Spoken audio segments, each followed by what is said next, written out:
Bonjour, on se retrouve aujourd'hui et sur 4 vidéos sur les bases du dessin en perspective. Si vous êtes ici, c'est probablement parce que vous pensez que vous ne savez pas assez dessiner, ou que vos perspectives ne sont pas belles, ou que vous avez peur de mal faire. Et très souvent derrière ça, il y a une idée tenace il faudrait que ce soit parfait. La bonne nouvelle, c'est que la perspective n'est pas une affaire de talent, c'est une logique, une lecture de l'espace et surtout une méthode. Dans ces vidéos, je vais vous transmettre les bases indispensables pour comprendre comment fonctionne la perspective.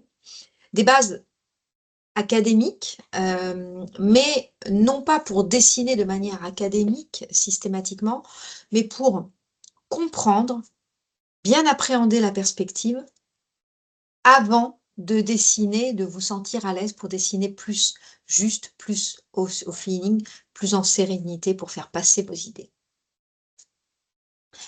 Alors, vous allez me voir de temps en temps baisser les yeux et cetera. C'est que j'ai mon iPad sous les yeux pour pouvoir dessiner directement où est projetée cette présentation pour que je puisse y dessiner. Donc voilà, je ne regarde pas toujours la caméra, c'est volontaire.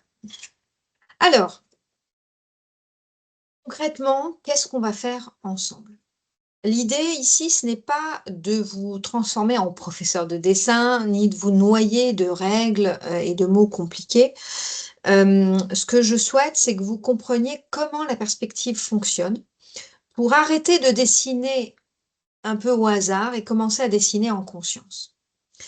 On va parler, d'abord de la façon dont vous voyez naturellement l'espace, de ce que votre œil fait déjà, sans que vous ne vous en rendiez compte. Ensuite, on va, voir comment choisir un point de vue, parce qu'un bon dessin commence toujours avant le premier trait, où je me place, à quelle hauteur je regarde et surtout pourquoi. Et puis ensuite, on va rentrer dans le concret, la construction d'une perspective. Une perspective simple, 1 ou 2 points de fuite, des lignes claires, une méthode que vous pourrez réutiliser. L'idée clairement, c'est pas de tout maîtriser en quelques minutes, hein, mais c'est de vous donner une structure mentale solide sur laquelle vous pourrez vous appuyer ensuite. Alors, avant de parler de règles, de lignes et de points de fuite, de tous ces termes barbares, on va comprendre une chose essentielle, c'est que la perspective n'est pas une invention du dessin. C'est simplement la traduction graphique de notre manière de voir le monde. Et c'est important parce que cela enlève beaucoup de pression. Vous utilisez la perspective tous les jours autour de vous, même si vous ne savez pas encore la dessiner, vous la voyez. Donc la perspective, c'est l'art et la technique qui permettent de représenter un objet en 3 dimensions sur une surface plane, une feuille, un écran, un mur. Sans perspective, les dessins paraissent plats et ne peuvent exprimer finalement qu'une seule face des choses. Le mur que vous voyez de face, l'objet que vous voyez de face et non pas les autres, la complexité de cet objet et les autres faces de cet objet ou l'environnement de cet objet. Autrement dit, la perspective, c'est ce qui permet de créer une illusion de profondeur, une impression de distance. Quand vous regardez une pièce autour de vous, vous savez instinctivement ce qui est proche de vous, ce qui est loin, ce qui est grand, ce qui est petit. La perspective, elle sert simplement à raconter ça avec des lignes sur le papier. Et si parfois vos dessins sonnent faux, ce n'est pas parce que vous êtes nul en dessin, mais parce que cette logique-là n'est pas encore clairement posée.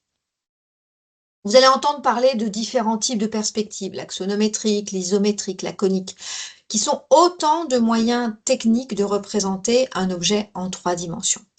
Cependant, là, ce qui va nous intéresser, c'est surtout la perspective conique, parce que c'est celle qui retraduit au mieux la perception que nous, êtres humains, avons d'une image d'un espace. Alors,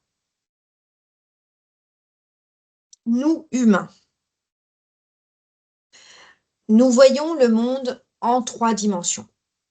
Notre perception est donc naturellement soumise à la perspective. Mais contrairement à certains animaux qui voient presque à 360 degrés, comme les mouches par exemple, l'être humain, lui, il a un champ de vision d'environ 220 degrés. C'est ce qu'on voit, hop, hop, hop, ici. Donc ici, environ 220 degrés. Ce champ de vision, il est divisé en plusieurs parties. Il y a d'abord la vision binoculaire. C'est celle qu'on voit avec nos 2 yeux ouverts, ici, qui fait 120 degrés à peu près, 60 degrés par œil. En gros, si je ferme mon œil droite, avec mon œil gauche, je vois à peu près entre ici et ici, à peu près dans cet angle-là. Si je ferme mon œil gauche, je vois à peu près d'ici à ici. Et si j'ouvre les 2 yeux, je vois comme ça.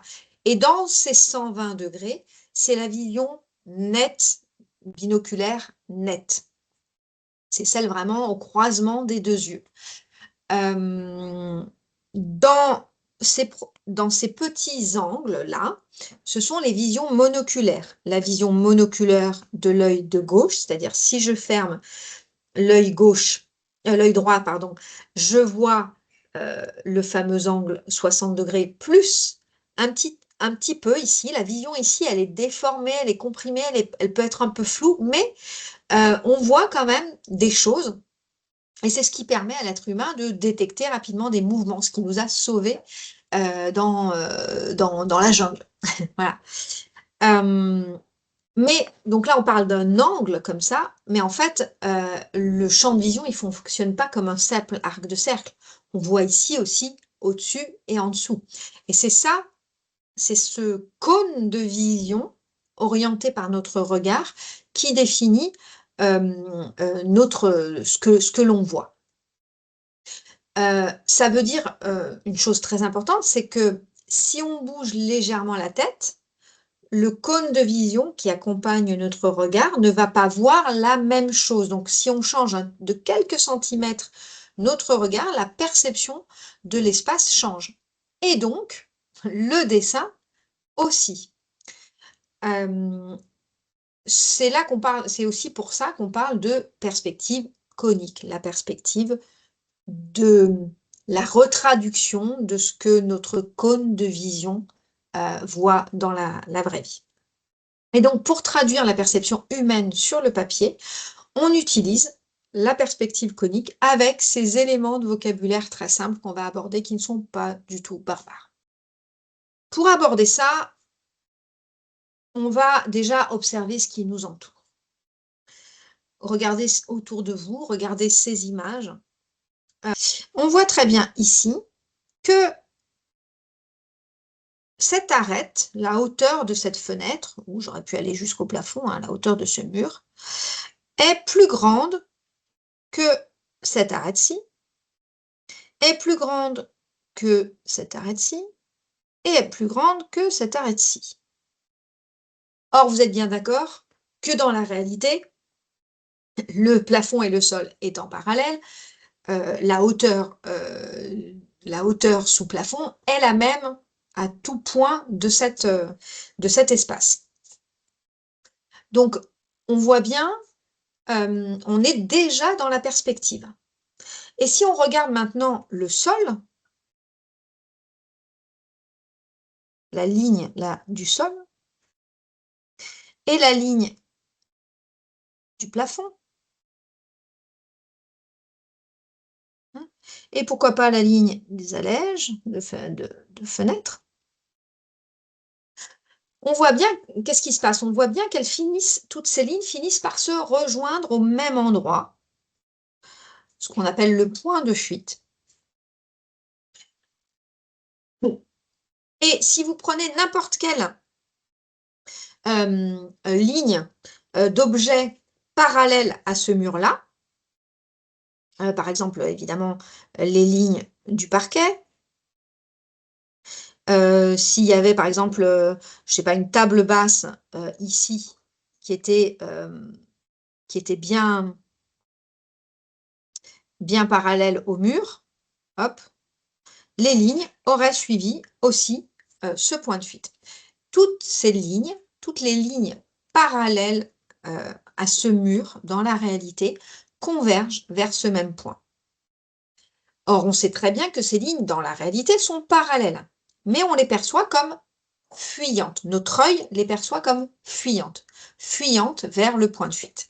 C'est ça qu'on appelle les lignes de fuite ou les fuyantes et le point de fuite. Et la perspective, c'est ça, c'est simplement le fait d'accepter cette déformation et de la reproduire sur le papier.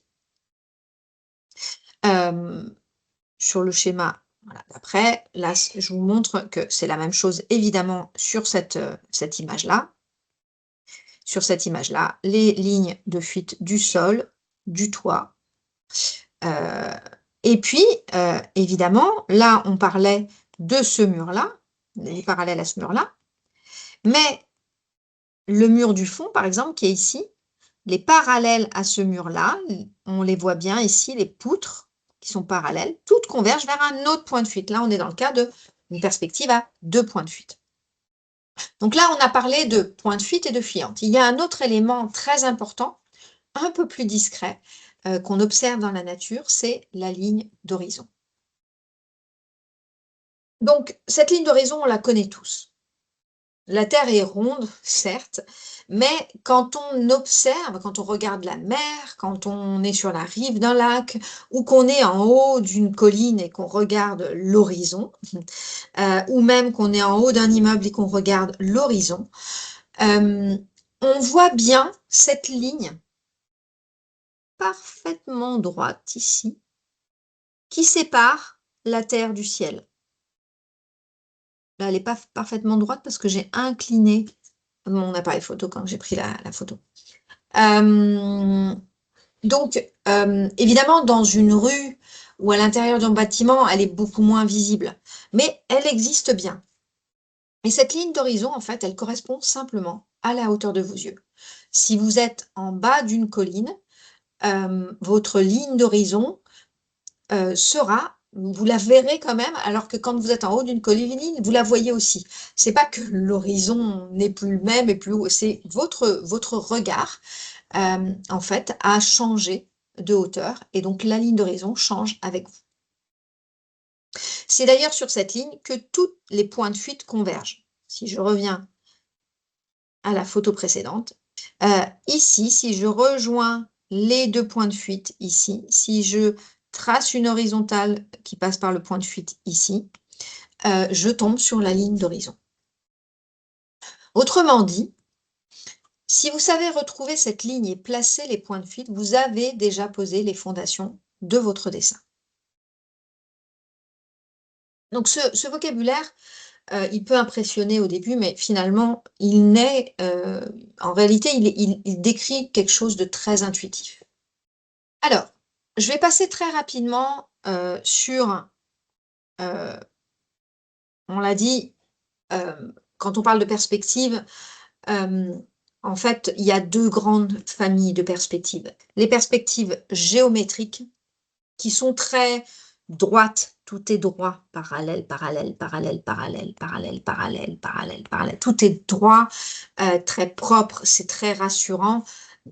Et ça peut être une bonne façon de dessiner. Vous voyez ici, j'ai dessiné mon meuble télé en perspective cavalière, c'est celle-ci. C'est voilà, c'est des perspectives qui permettent quand même de représenter les choses, d'être facilement à l'aise, de croquer très vite, voilà, un espace, un objet à un client, mais qui racontent quand même moins la profondeur, puisque tout est très parallèle, très droit, etc. Le dessin paraît un peu plus plat, mais bon, elles sont faciles à appréhender et elles peuvent être un bon moyen de croquer rapidement devant ses clients. Mais là, aujourd'hui, vous n'êtes pas là pour ça.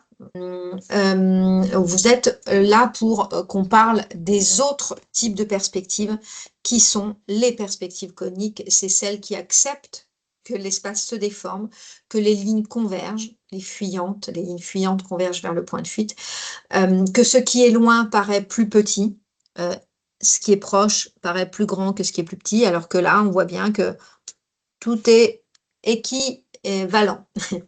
Voilà. Et donc là, on a les 2 types de perspectives coniques. La perspective à un point de fuite, où les éléments, on regarde un mur ou un objet de face et ensuite les autres lignes fuient vers un point de fuite, et la perspective à 2 points de fuite, où là on regarde une arête d'un mur, d'un objet de face, et les autres lignes tirent vers 2 autres points de fuite. Ce sont ces perspectives-là que l'on utilise en architecture d'intérieur pour dessiner comme en 3D. Voilà, que ce soit quand on regarde vue de face ou de biais. Je vais vous dire une chose là qu'il faudra garder en tête plus tard quand vous dessinerez vos perspectives pour pas s'y perdre. On va regarder ce qui se passe à un angle. Donc, quand on dessine voilà, un cube vu de face avec un point de fuite, je redessine, hop, le point de fuite, les lignes fuyantes, je le dessine vite, hein, on est d'accord, hop, le cube, du coup, je peux l'arrêter ici. Ah!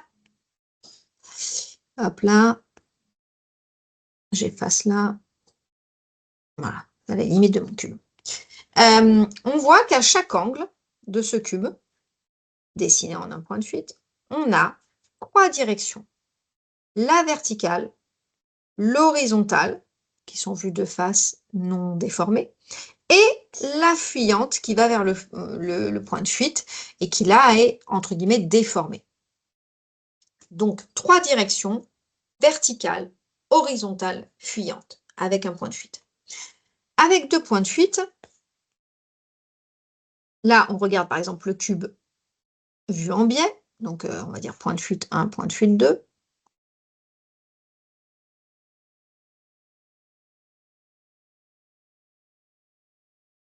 Voilà. Hop.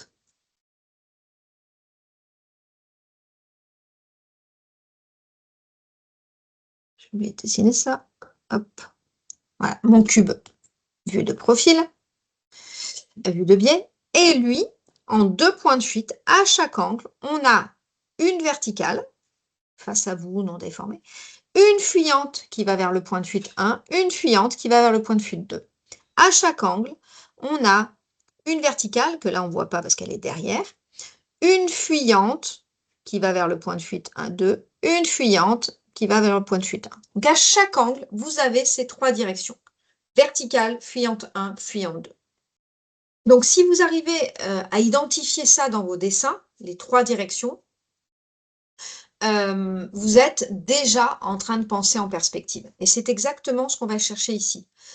Pas de tout maîtriser ou d'être parfait, mais de commencer à dessiner avec un minimum de structure avant d'être suffisamment à l'aise, d'avoir le compas dans l'œil pour dessiner ensuite au feeling, mais plus juste parce que vous aurez compris et bien appréhendé les choses.